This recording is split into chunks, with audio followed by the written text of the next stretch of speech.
停。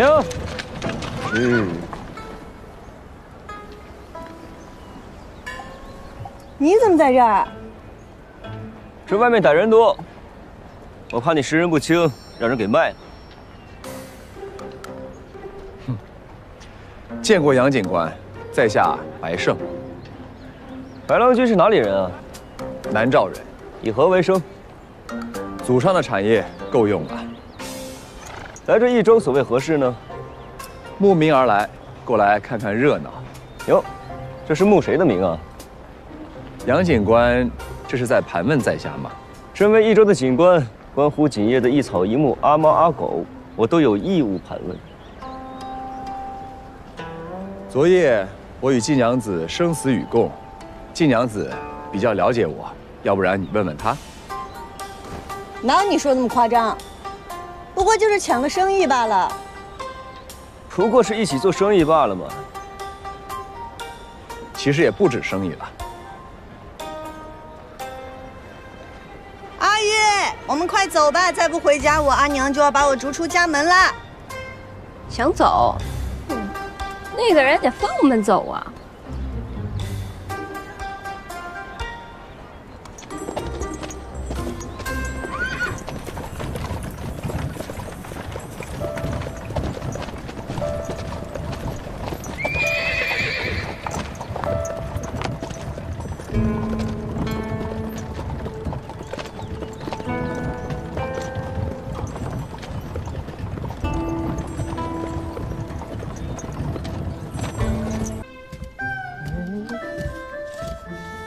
我真的看不出这两根丝有什么区别。我也看不出哎。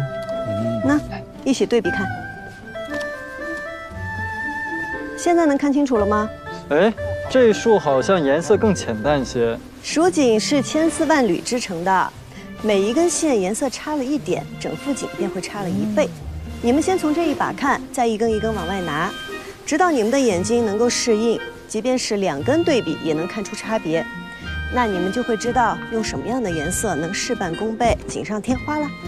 这不是那些锦户要学的吗？若我们能帮他们做好这一步呢？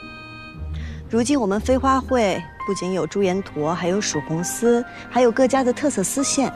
但是想要再上一层楼，我们不能只染丝，也不能只卖丝啊！哎，那还卖啥子？只要买我们的丝，肯额外付钱，我们就可以为他们的锦样挑丝配色。关键现在没人买咱们的丝，你拉我咋子？他早晚都知道。哎呀，赵修缘的贡锦搭配呢，跟杨家不是一样雨露均沾的，他只分给与他投诚的锦户们，那一副顺我者昌，逆我者亡的样子。那别人知道你得罪他了，你根本就不敢来我们飞花会买丝了。那外面好多人还说你得罪了牛副都督，那旁的人就更不敢来了。我的确是得罪了牛锦，你们如果……哎，如果什么呀？那我们都上了贼船了，还让我们马上下去啊？哇！我跟旁人说，我跟季莹莹毫无关系，老死不相往来，那谁信呢？对啊，就是哎。而且现在只是益州的锦户不买我们的丝嘛，大不了我们去找其他人买噻。你们听说没得？最近几天藩市来了一个大富商，有钱的很，对，买过锦1掷千金啊！1掷千金？不止如此。他把所有想卖给他的锦都放在府门口展示，让众人品评。阿娘，阿娘，我都好了，不必喝了吧？益气补血的。益气补血。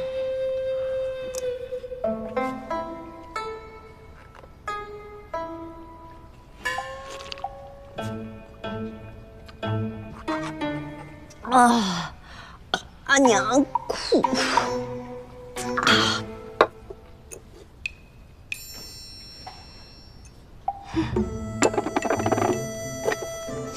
阿娘一个不够。哎，洋洋，你阿娘怎么了？我惹她生气了，现在除了喝药吃饭一概不留。哎呀。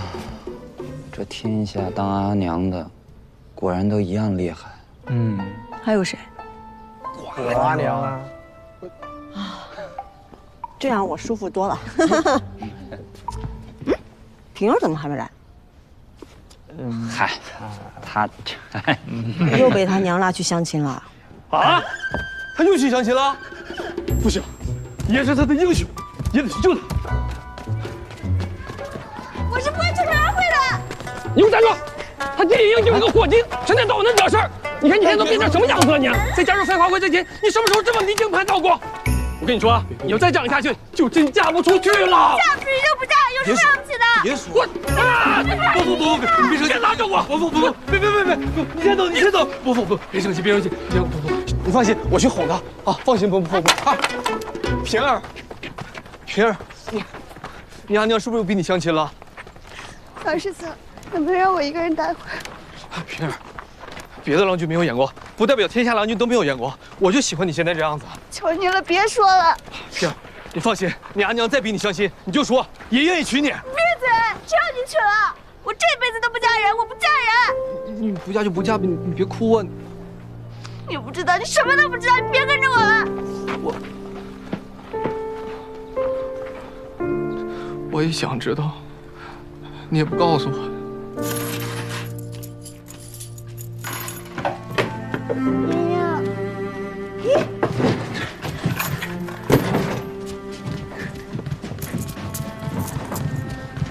小娘，你怎么来了？又跟你阿娘吵架了？离家出走，我再也不回家了。可是我也不知道要去哪。哟，别哭，没关系，那你就住我家。我阿娘可喜欢你了，她巴不得你天天住我家里。我是说，我不知道以后要去哪。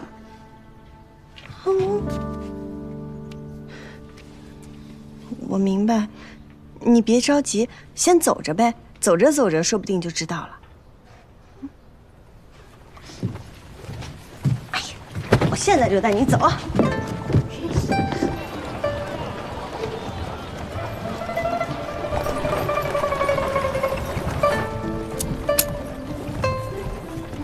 正面。他已经请我第3壶酒了啊！阿姨，咱们这是要去哪儿？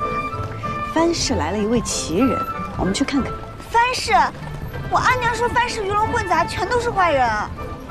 你阿娘还说我是坏人呢，我是吗？你凡事不能光靠听说，得亲眼看看。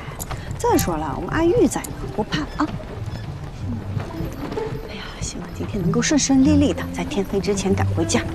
你说那个奇人是不是姓白？大张旗鼓，一掷千金。你都听说了？能满大街撒钱的，要不就是脑子有问题，要不就是背后有图谋。图谋嘛，必然是有的。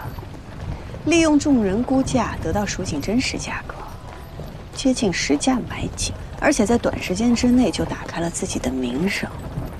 好厉害啊！好狡诈，好机会。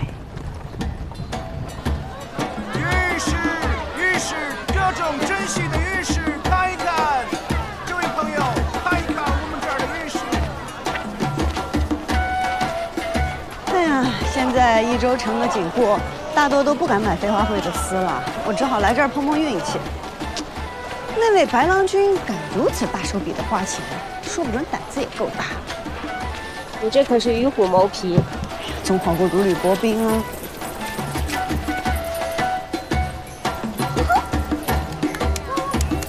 对了，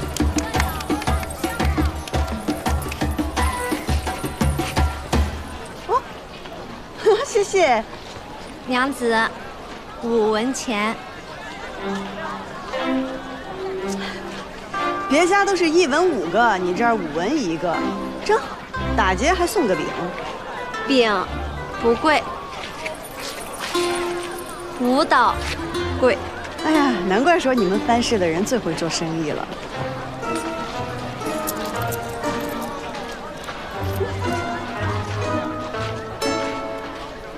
藩市白掌柜人在何处啊？6文钱。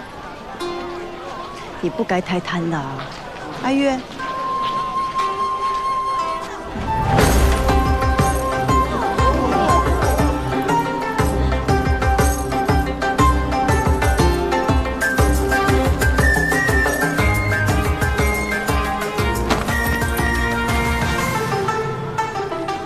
饼免费，飞天6文，给钱还是指路？这是个赚钱的好法子，但是得适可而止，免得惹怒了别人，你又打不过，得不偿失。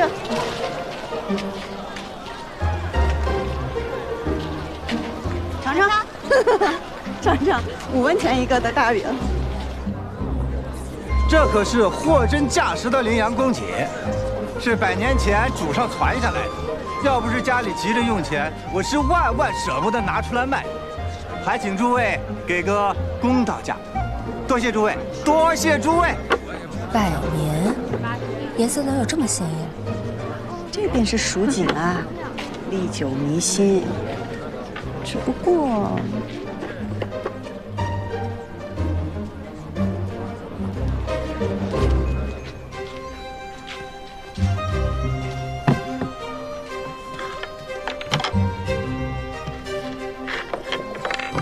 这些便是这方锦在诸位心里的价格了。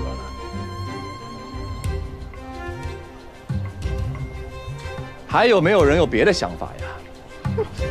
原来他看得出来啊，看得出什么？这件有问题。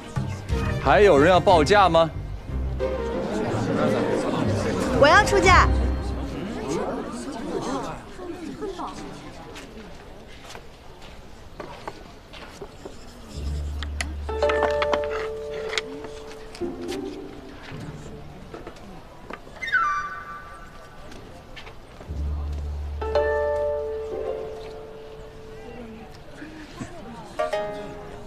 这位娘子觉得此锦1文不值。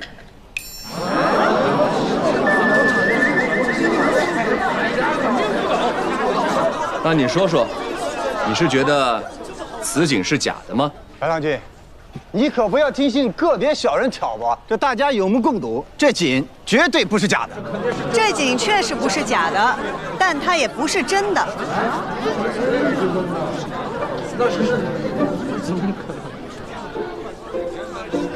小女子不才，做的也是丝锦生意，但是生平最看不惯有人弄虚作假，所以才斗胆站出来。若是单凭这锦，的确也能值一些银子，只是做生意若是没了诚信，那再好的东西也会变得1文不值。这锦不是假的，但也不至于100年。这上面的图案用的是连珠对马纹，是又怎么样？羚羊公样最喜欢用的就是连珠纹和对马纹，那也无法确定就是真的羚羊公样。100年之前的羚羊公样喜用的可不是连珠纹，而是团科环。单连珠内置对马纹，是很典型的波斯风格纹样。以团科花卉为环，内置动物纹样，才是经典的羚羊公样。什么团科环？敢在白郎君面前胡说，我看你是活腻歪了！造次，敢造次！这位娘子话还没有说完，你想要动手吗？白郎君，他这空口白牙的，分明就是污蔑呀！他说你没有证据啊，你怎么说？白郎君，请看，这里用的丝线颜色，乃是水色和青白之间，为一种新色谢壳青，是15年前沈家染坊坊主沈阳所染制。试问，这怎么会出现在一幅祖传的蜀锦之上呢？这祖宗未免也太年轻了。你说谢壳青就是谢壳青啊？那我还说的，那就是水色呢。我说了自然不算，但是景官府可以验丝验色，白郎君可去景官府一验便知。我不卖了，我。郎君饶命！不是，郎君饶命！我不干了，我再也不干了。白某千金买锦，还请蜀锦人家共鉴，够有诚意的吧？你还蒙我？送过来，送过来！白郎君。军走！哎，白郎军走！哎，诸位，今日评锦到此结束，明日请早，都散了吧。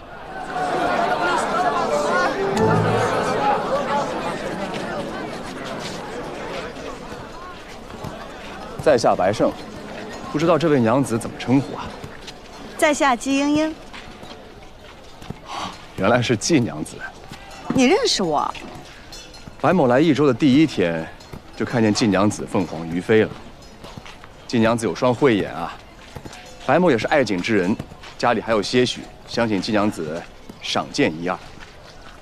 若是发现赝品，每副赝品3片金叶子如何呀？天都快黑了。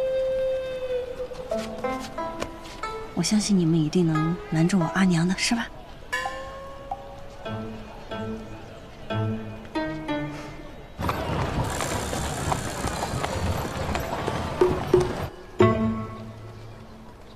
这边请。你可以随便看看。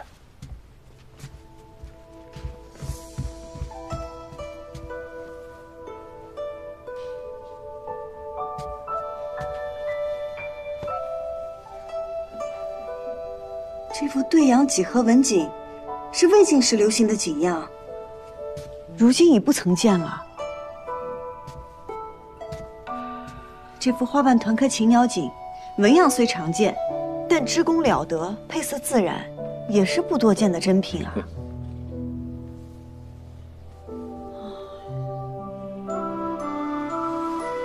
季娘子这一声叹息，是在说这副锦是假的吗？白郎君府上均是珍品上品，这金叶子我怕是赚不到喽。哼，季娘子今日仗义直言，让白某免于受骗，这片金叶子是你应得的。今日便是我不站出来，白郎君也不会上当受骗。你看出来那锦有问题了，不然你也不会再三确认还有没有人要出价。你只是需要一个人一个契机将此事挑明了而已。所以我就说嘛，季娘子有了一双慧眼啊。不知白郎君可愿用你的金叶子买丝啊？买丝怎么说？蜀锦珍贵，但好丝意难求。我能染出这益州城最好的丝。不瞒季娘子说，白某不懂织锦，更不懂染丝，这些对白某来说只是兴趣，而不是生意。只是兴趣。那，在季娘子眼中，白某的目的是什么呢？哎呀，我还以为白郎君这里有一笔大生意等着我呢。看来季娘子要失望了。既然是只买锦，那又何须如此费时？我知道这城中谁家的锦好，若是郎君有意，我可为郎君和锦户牵线搭桥。季娘子这么做是希望从中赚到一些什么呀？人情。人情。实不相瞒，因为误会，城中的锦户大多都不买我家的丝了。可我若与他们介绍白郎君这笔生意，那在重利之下，他们又怎好意思不用我的丝呢？那如果白某要做生意的话，为什么不直接跟他们做生意，要通过季娘子你呢？不是不可以，只是白郎君可知，在这益州城，各家特长所在，用料如何，几时买最便宜？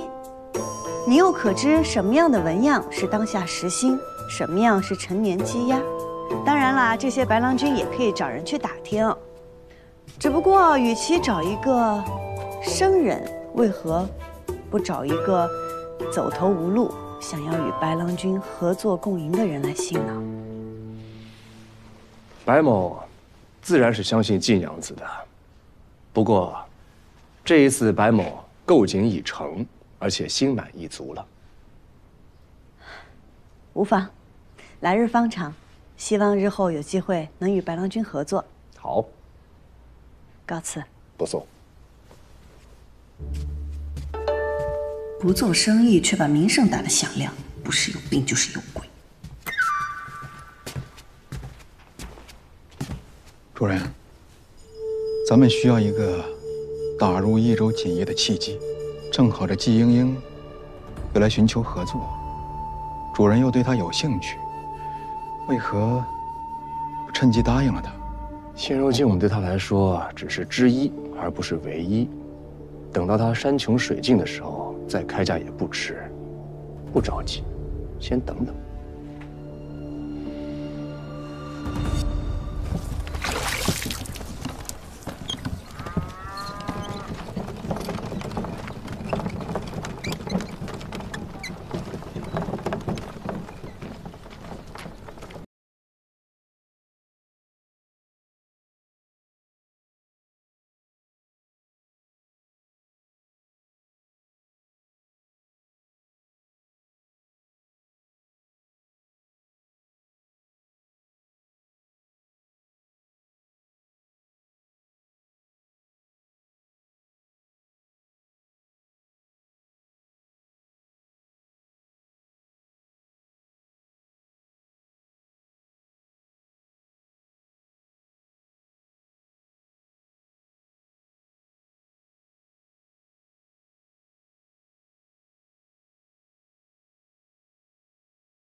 余家这些年经营不善，这次贡锦的订单没有拿到，所以余叔想要把它卖掉。你为何告诉我这些？因为你曾经说过，知我者，赵尔郎君也。即便我不说，你也会知道，也会行动。那是你原来的家，满满的都是跟你阿耶的回忆。况且你由私入侵，买下它会少走很多弯路。这是我所有的积蓄，拿着，就当我先借你的。你是故意不把订单分给余家的？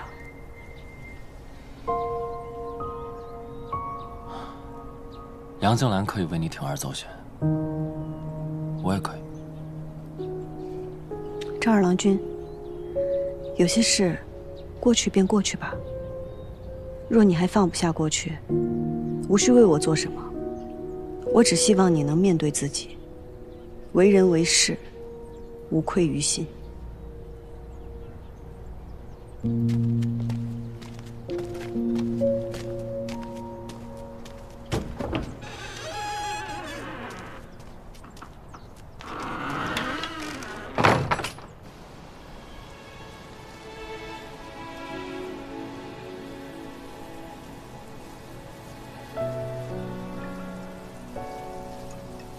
你说，我师父既然已经知道这青城山上有问题，他为何不上我救援？除非他已经四面楚歌，孤立无援了。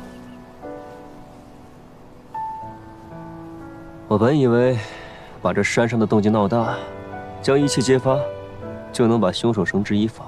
可谁曾想，这权势竟可如此只手遮天，颠倒黑白。这还是牛瑾忌惮我身后有人，才不敢轻举妄动。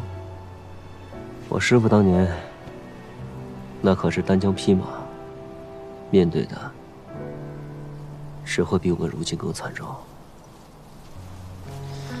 因为他知道，如果他死了，第一个会来探查的人一定是我，所以给我留了线索。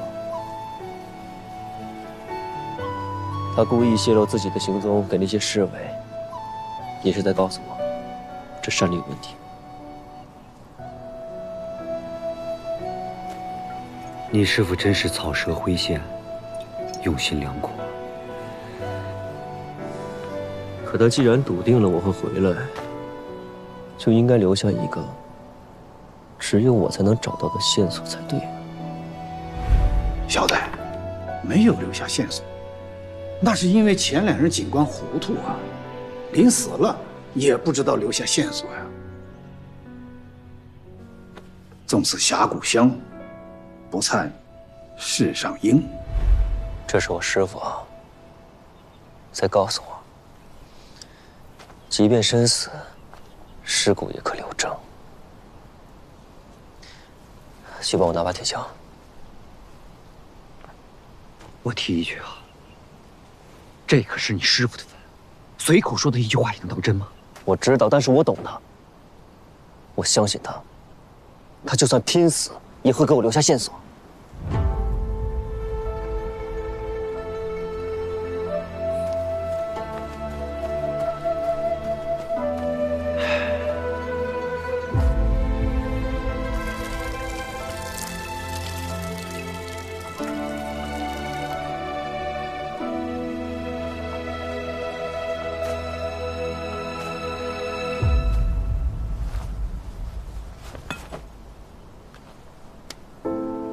师父，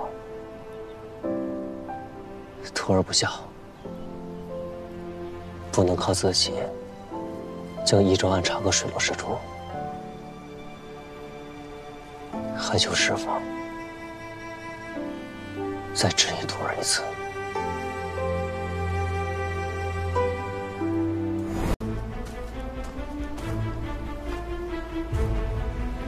我师父的每一块骨头都有伤。但唯独这一块，这上面的伤痕不同。看痕迹走势，定不是外人所伤。那这是他留给我最后的话。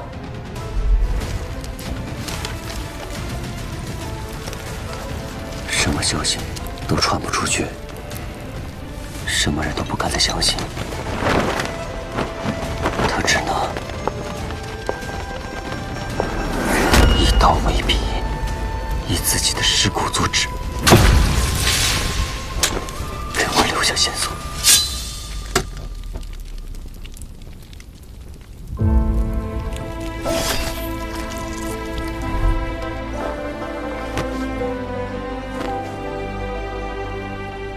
老头儿。话我收到了，我一定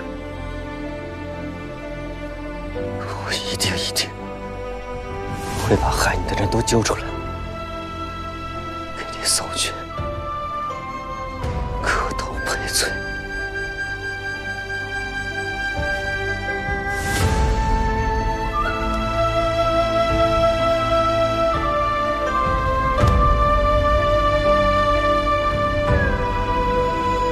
白郎君为何在这儿？余家百年锦业有一些珍品，倒也合理。白某今日是来买余家锦房的。昨日白郎君才与我说，你不懂锦，也不做生意。昨日听季娘子一番话，颇有感触，觉得试试也无妨。更何况有这么好的机会啊！白郎君出手还真是不凡。这偶有所感，便要吞下这益州城3大锦户之一的余家。白某倒是觉得，既然要做生意，自然是越大越好了。季娘子来了吗？那就请到屋里坐吧。请。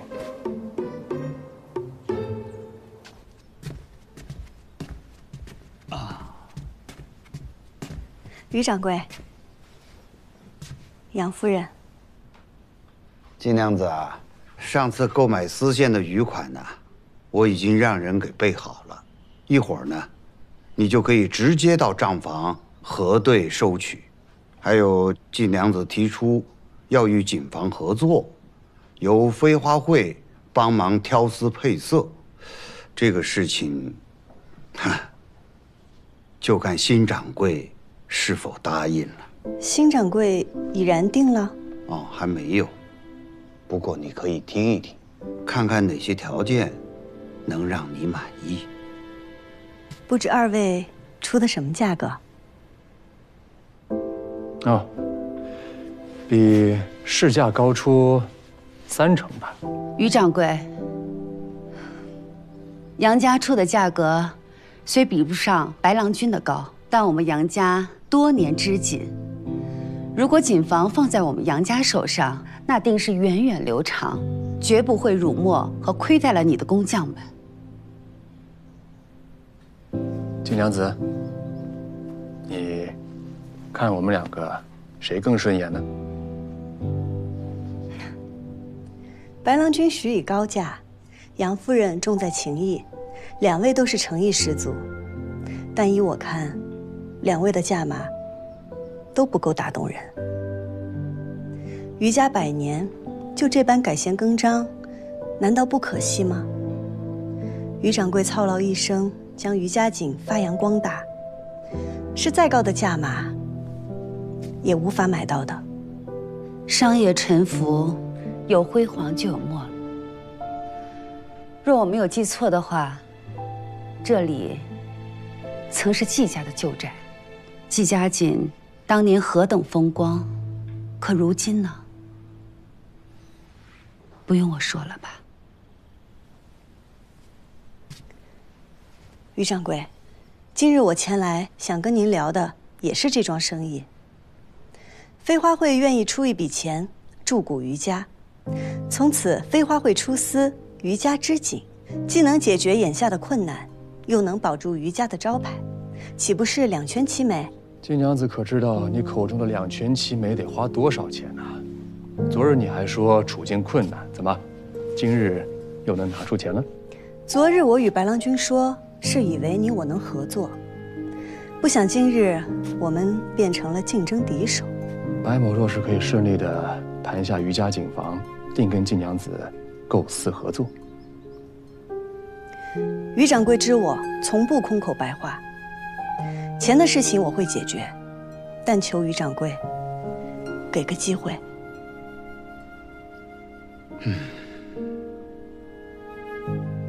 这个事儿呢，再允许我考虑2天吧。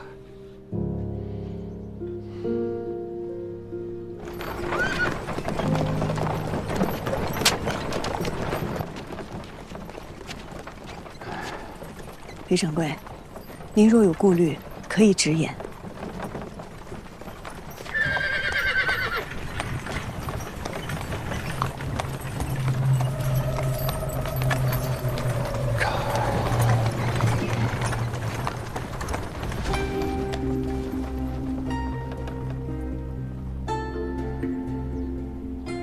听闻于掌柜想要卖锦房，还有比卖给锦王更为稳妥的选择吗？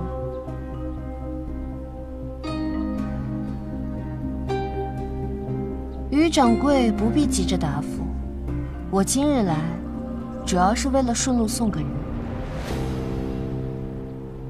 阿公，希儿，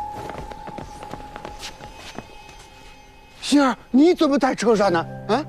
我不过是在路上偶然遇到他。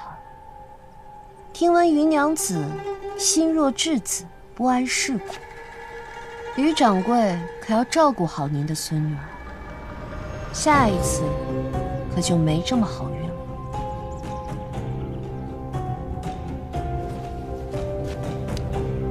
多谢赵二夫人送我希儿回来。我在赵府恭候于掌柜。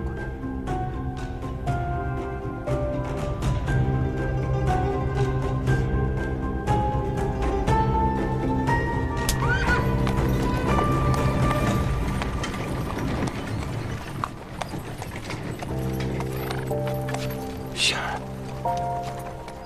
你没受什么伤害吧？阿公，我没事。那位戴面具的娘子想要伤的并不是我。于掌柜，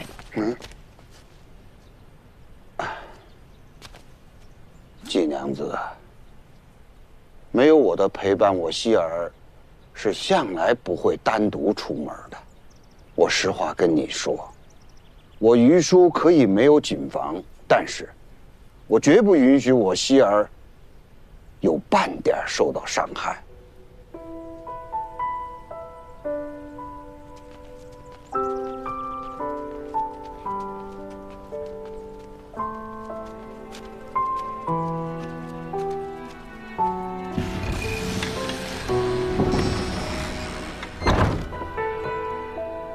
掺杂了权势，生意便不只是正经生意了。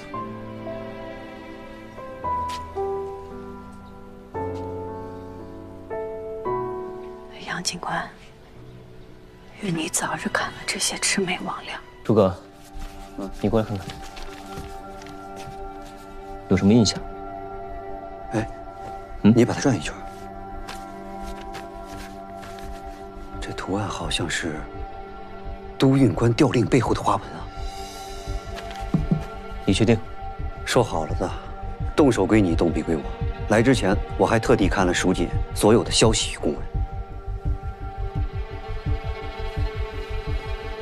都运官，可是蜀地的都运官都是由节度使指派的，而且每年每次指派的都是不同的人选。那就都见去。你要去见节度使啊？牛瑾虽然与节度使在不同地方驻军，但你要是见了节度使，怕他也会知晓啊。杀人的不害怕，救人的就要躲起来，这世道不对，我要让他改一改。此事要不要告诉季娘子？哎，不必了。缉拿凶手，天下大白，是我们该做的。他只是一个平凡百姓，就应该高高兴兴地做他的生意，平平安安地过他的日子。好。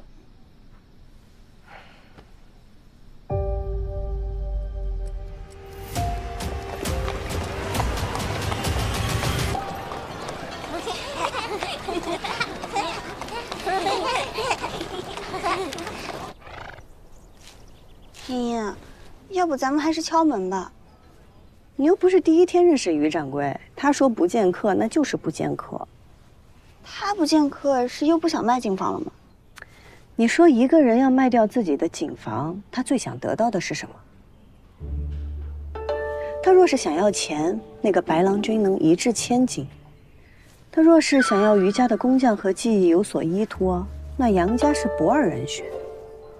他若是想保住于家的产业，又想渡过难关，那就应该选我。可是他谁都没有选，难道是因为牛五娘胁迫了他？他不是一个优柔寡断的人，况且若他真认了牛五娘的威胁，现在于家景房都姓赵了。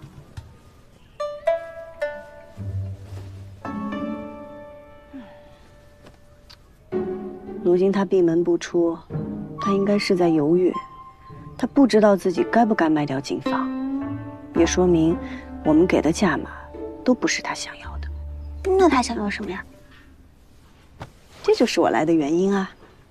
告诉你，在于家有一个人比于叔还了解于叔。你又输了。鸡能生蛋，蛋能生鸡。那你说这世上是先有鸡还是先有蛋呀？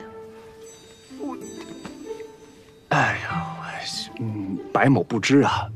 这么快就摸清了于掌柜的底，果然不能小瞧了你啊！猪有来世，又会变成人。哎，那你说这人是人还是猪呀？你说这脑子里面一天天在想些什么呢？他们都说我瓜，可我觉得你比我还瓜。哎，你，季娘子，于娘子，白郎君也在啊。季娘子，你怎么来了？白郎君为何而来，我便为何而来。怎么，这是下不过于娘子？哎呀，这如你所见呐，这属于满盘皆输啊！于娘子好厉害呀！你阿翁在家吗？哦，我阿翁过几日要出门，他收拾东西去了。出门？出门去哪儿啊？和大白狼一样，你赢了我就告诉你。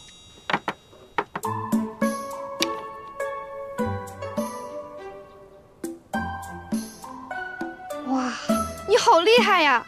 我还差1步，你还差7步，你只要大于7，你就赢了。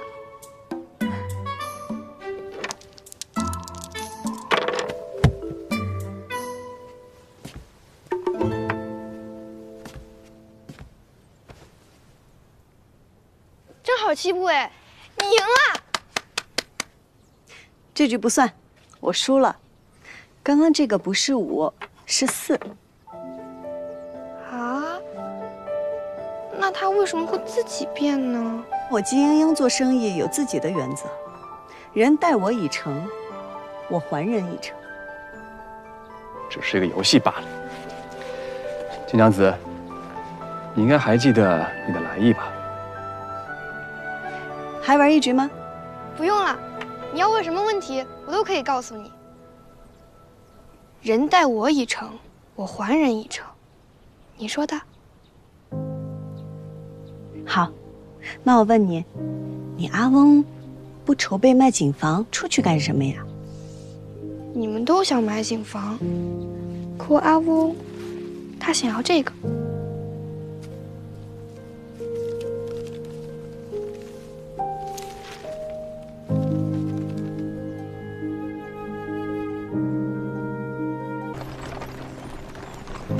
余家的景向来古朴厚重，余掌柜的儿子曾想复原这古北村的古纹样，却不胜于此，意外殒命。这么多年，余掌柜一直想要完成他儿子的遗愿，但终未能成。这是他心中一直的遗憾，也是他迟迟不肯卖掉景房，却又无心经营的根因。所以我们去古北村拿到这纹样，就能说服余掌柜了吗？但愿吧。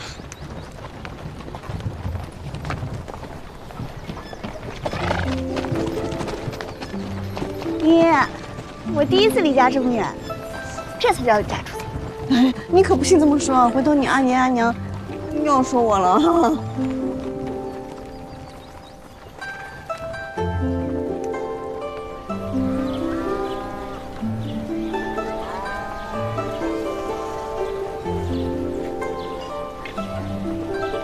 哪有羊？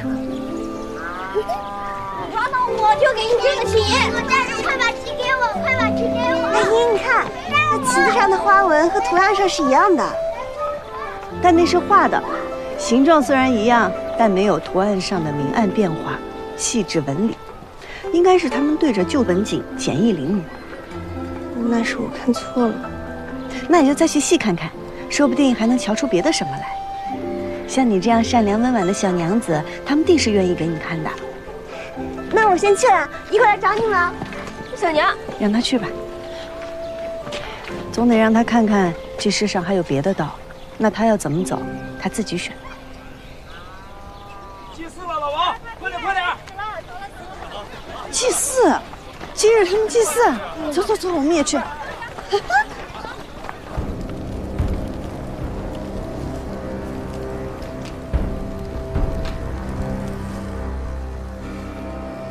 异乡人止步，还请见谅。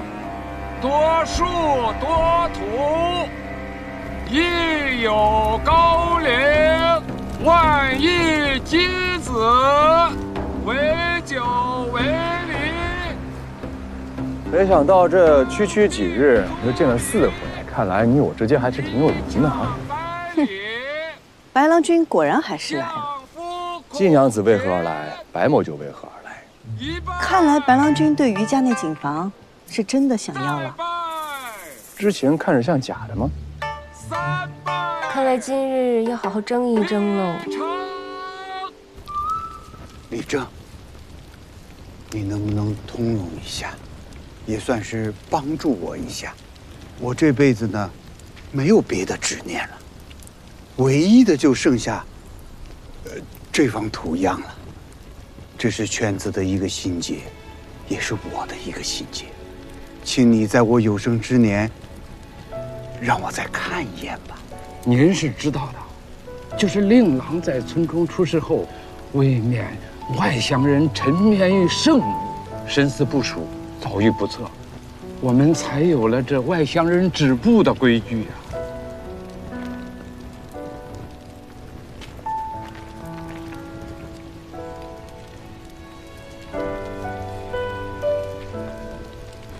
没想到啊，这于掌柜还挺有执念的。白郎君没有执念吗？有啊，白某的执念是蜀锦，怎么，你不信吗？我信啊，有何不信？季娘子呢？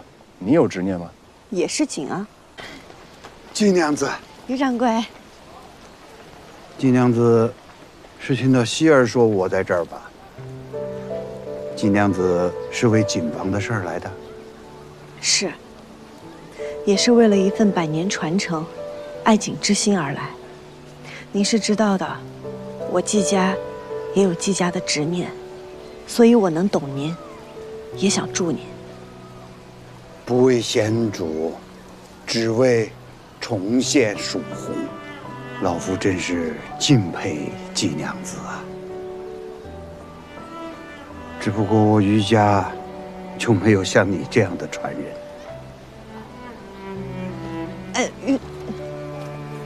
云阳，哎，你怎么来了？白胜呢？他跟我客套几句就走了，说是要在村里转转，可惜了，还想跟他比划几下。他会武，下肢有力，吐纳均匀，不仅会武，还很厉害。走走走，快抓住他！李正，这是怎么了？出了什么事儿了吗？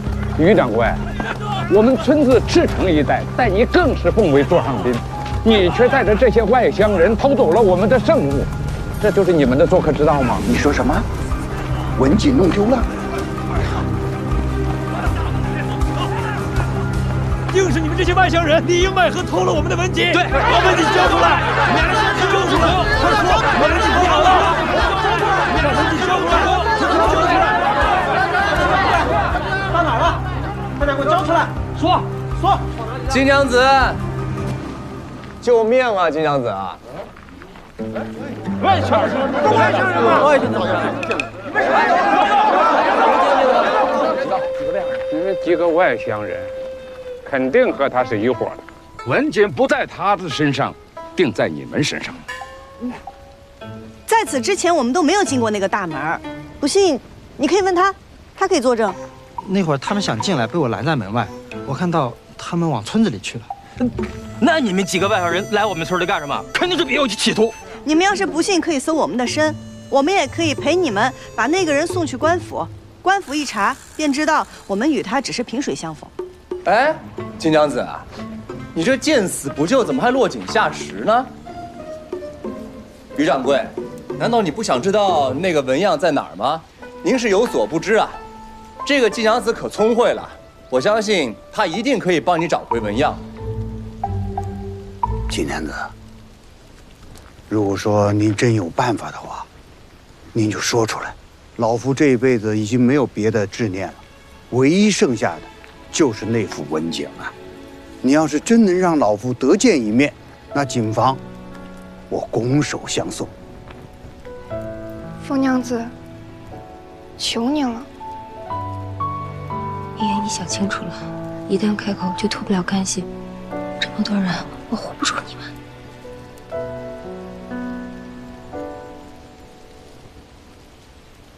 那纹样不是他偷的，人赃并获，你说不是他偷的就不是他偷的。以他的智谋和身手，若是真偷了，你们根本都抓不住他。只有这锦不是他偷的，他才甘愿束手就擒，拉人下水，静观其变。哎呀，真是没想到，这寥寥几日，季娘子竟然对白某如此了解啊！这位娘子若想救他，便拿出凭证。我没有凭证，但我能帮你们找到真正的贼人，找到那纹样。此话当真？何妨一试？若找不出，你们都将被埋在土里，向祭神请罪。对，就是这样。好，但我有个条件，我想劳烦李正带我先去祭拜一下，请祭神保佑，找出真凶。你别祭拜人，不能随便的进我们的祠堂的。你们不相信我们，难道不相信你们的祭神吗？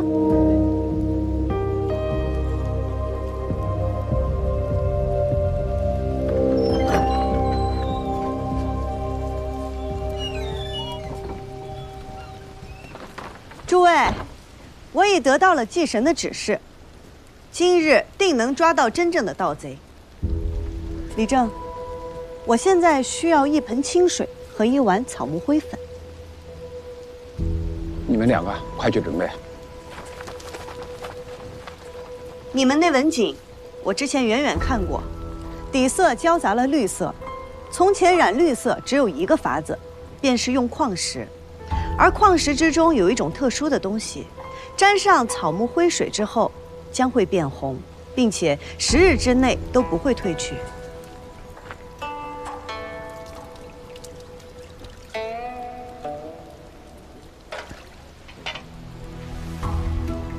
大家看，我的手并未变成红色，因为我根本没有碰过那个锦。李正，劳您伸手。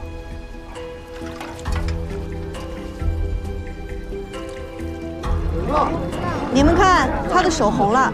李正碰过那锦，所以他的手会变红。这位白郎君，来，让白某也来试试。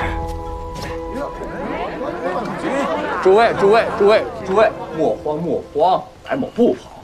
来，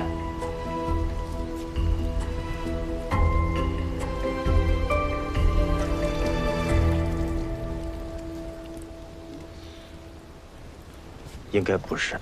如此，我们可清白了。接下来，我们要验一验每一位村民。大家排好队，一个一个验。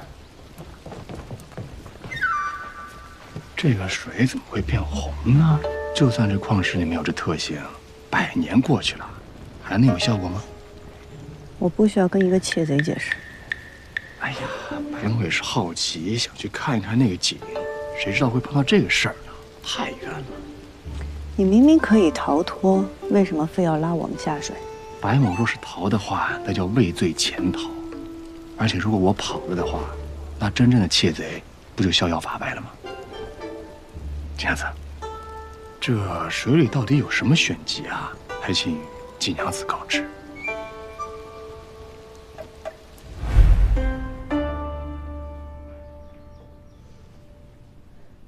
祭神在上，民女浣花染房季家后人季莺莺，此次前来古北村，的确是想瞻仰文景纹样，却并无亵渎之心。祭神，您大人有大量，不要与民女一般计较。是。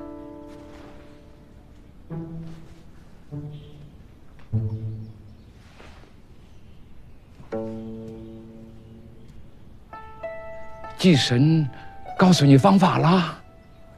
没有。那你说是？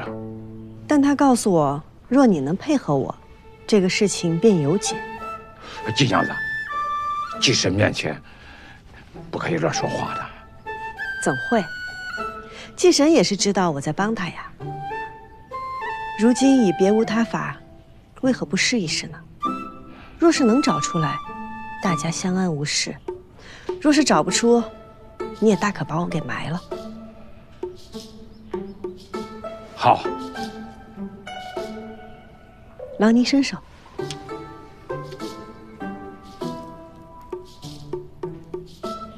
您将这个粉末搓匀了，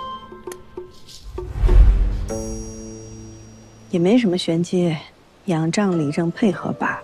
哦，白某明白了，季娘子这赌的是人心呐。但是万一这不是村里人干的呢？能比白郎君下手还快，并且能迅速贼喊捉贼，除了村里人，我想不到别的答案。有道理。六儿，你去哪儿？我又没有偷文锦，我干嘛要验啊？我家里面还有事呢。把他拉回来！你们不验？我没有偷文锦，我没有的，我干嘛要验呀？我必须验。六儿，你偷文锦了？我没有，没偷为什么不敢验？验！必须验，对，验，必须验，必须验，把手伸出来，伸手，伸手，伸手，伸手，验，必须验，验，伸手。妾身恕罪呀，妾身你恕罪呀，我也是卑鄙无德呀。刘儿啊，你吃了雄心豹子胆了，文锦你都感动啊，你活腻歪了你是想被天埋是吧？李正，我真的是卑鄙无奈呀，你是知道的，儿子前段时间得了病，我现在实在是没钱给他看病了。如果神真的保佑我的话，他也不会怪我偷了他买钱给我儿子治病啊！文锦被你卖了，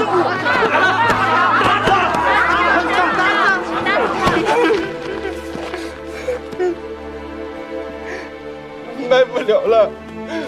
我头文这事太紧张了，手上失了金主，万一成这样了。刘儿，怎么简直罪该万死！你就是全村的罪人，你！我承认，我罪该万死。但是我想说的是，我们都太穷了，与其守着他，倒不如把他给卖了，给大家分点钱。不光是我们家，庄二三兄的军门，连我哥的小木头，哪一个不是因为特别没钱看病，才死他的吗？就让你让你查。这文锦，真是苏仙当年贫苦，他亲身保佑，种下稻谷，才匍匐得生。亲身当年能够救苏仙的命。那如今他如果真的保佑我们的话，他不该不救我们的命啊！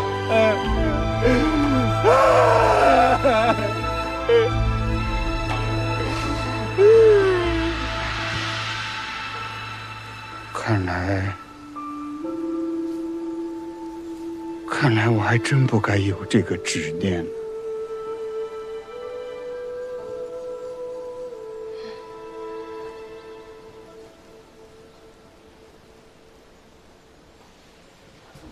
诸位，我有一个法子。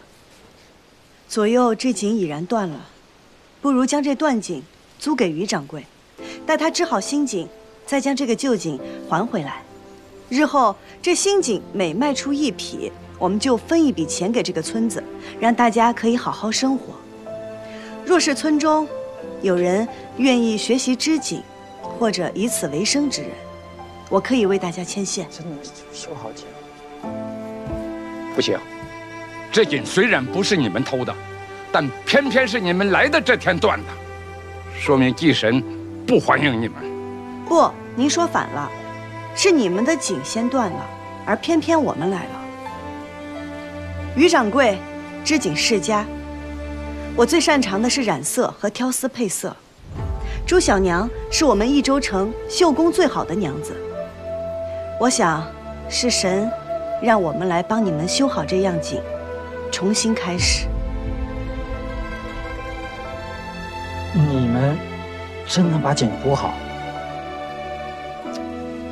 于掌柜，您可愿帮忙？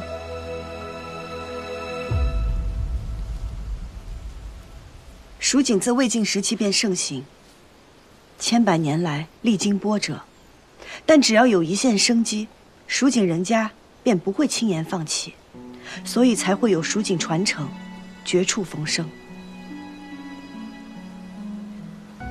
防人千日，不如一朝崛起，让人再不敢轻易动念。于家强大，于家子孙自得庇佑。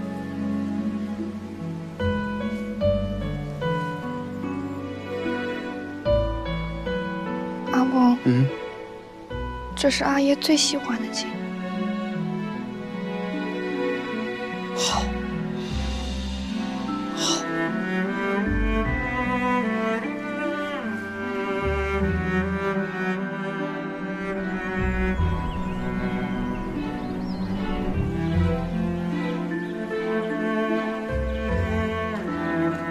金娘子，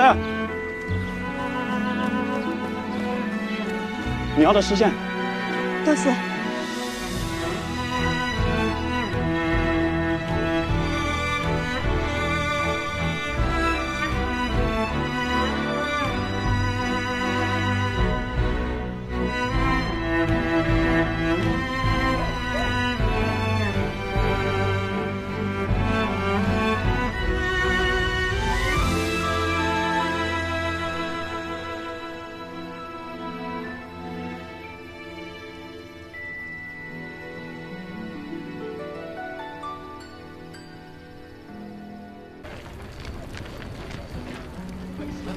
生来了，修好了，修好了，井真的修好了吗？修好了，你看。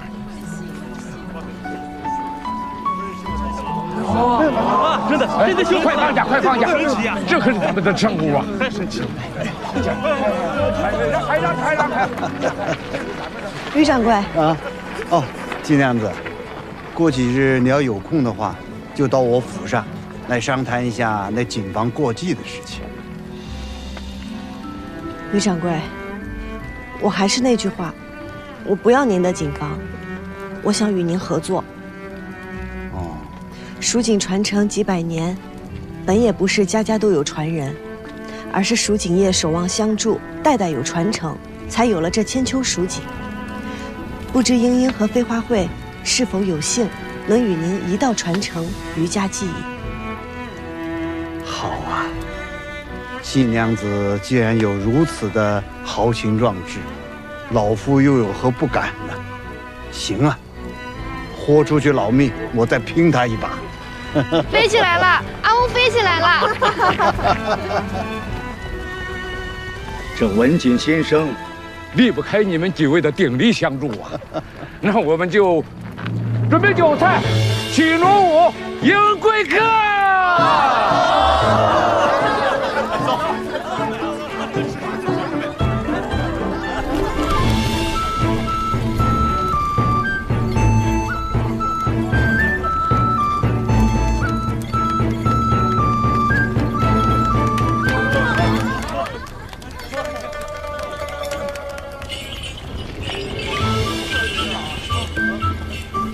想看就看，非礼勿视。那你心里想看啊？没有。凭什么窈窕淑女，君子好逑？窈窕君子，淑女就求不得。世上的女子大多规矩都是放屁，但是你如果反抗，他们就会觉得是你在放屁。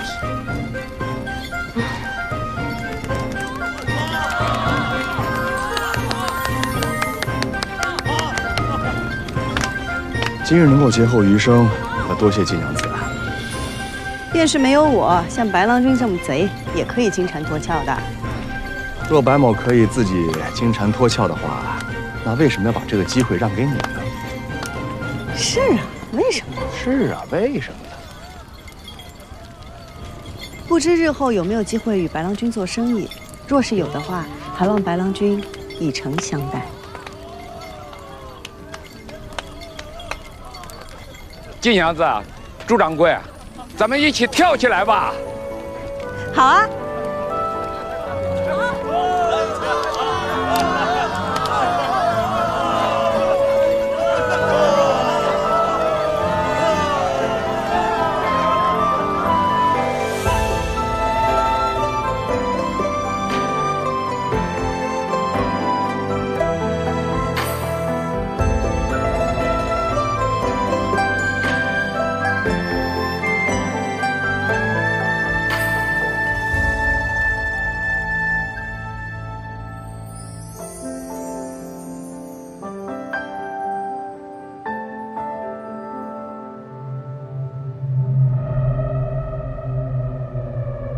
因为警方也好，文阳也好，早晚会得到。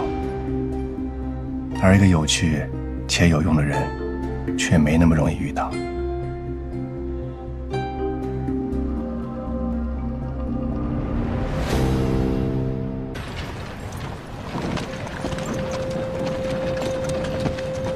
停。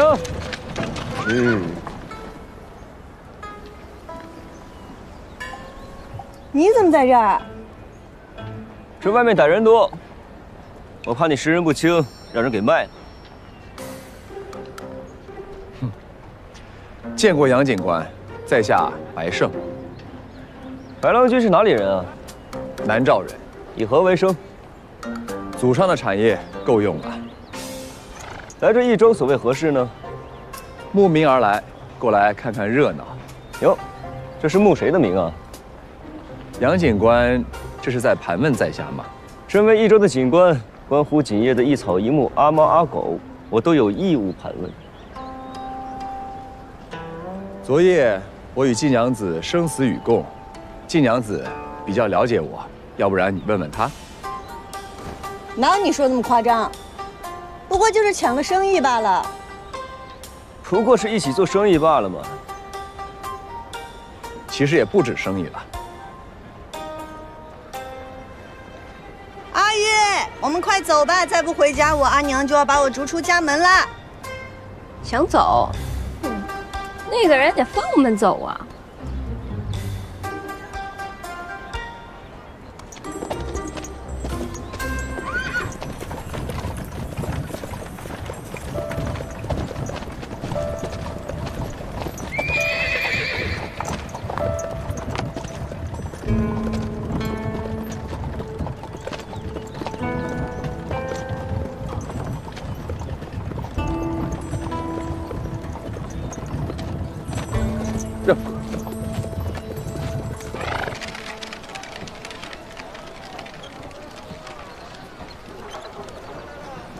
这些天没回来，我也不知道有没有被我阿娘发现。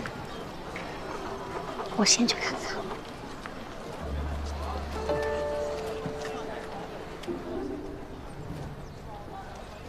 屋里这么安静，应该是没发现吧？有一种静，是暴雨来临前的安静。我们悄悄进去，当什么事儿都没发生过。只要没被县长抓住，一切好说。站住啊！阿娘，你听我解释。你阿娘，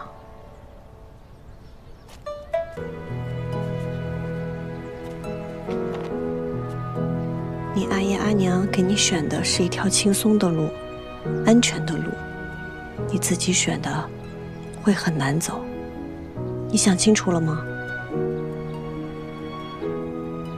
从来没有像现在这么清楚过。好，在我家你想住多久住多久。我要回家了。我总归是我阿姨阿娘的女儿，虽然他们现在不理解我，但只要有一天我能证明自己，他们一定会支持我的。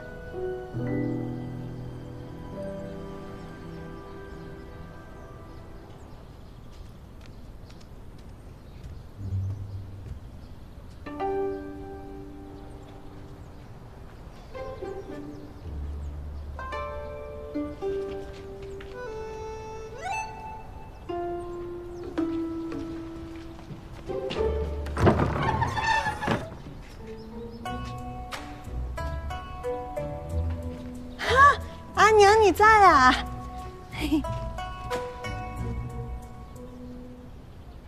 平儿和他阿娘都走了。阿娘，我错了。阿娘，您听我解释，我这一晚上没回来，我不是故意的，而且我也不是一个人，阿玉和平儿都与我一起呢。阿娘，我以后再也不折腾了好几宿，赶紧去睡会儿吧。阿娘，你不怪我，也不骂我，我骂了你那么多次，管用吗？嘿嘿，阿娘，我就知道你最好了，善解人意，通情达理。染丝的原料，你阿兄都已经帮你备齐全了，筹备供锦耽误不得，抓紧去睡会儿，睡醒了赶紧干活，别一天到晚就知道到处乱跑。好，我这就去睡。阿娘真好。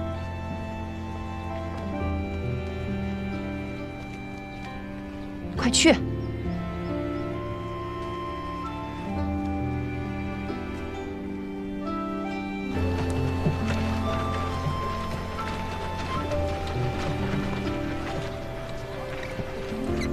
平儿14。啊，我带了点散花楼的糕点，我主动去跟你道歉来了。道歉？啊，我上次说错了话，惹你不开心了。我想了好久，也不知道该怎么哄你。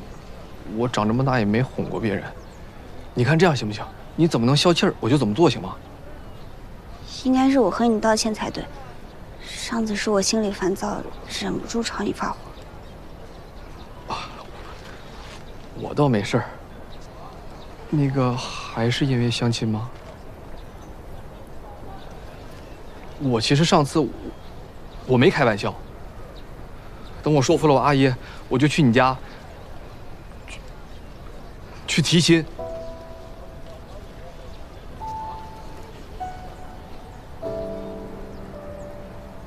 我已经想明白了，我不会着急相亲了。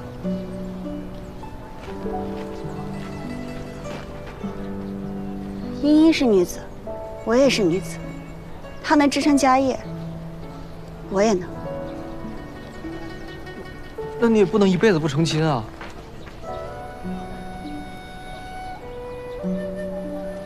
诗词，谢谢你喜欢我。即便有一天我要成亲，我想要的也是一个能跟我同舟共济、同甘共苦、并肩而行的郎君，而不是你。对不起。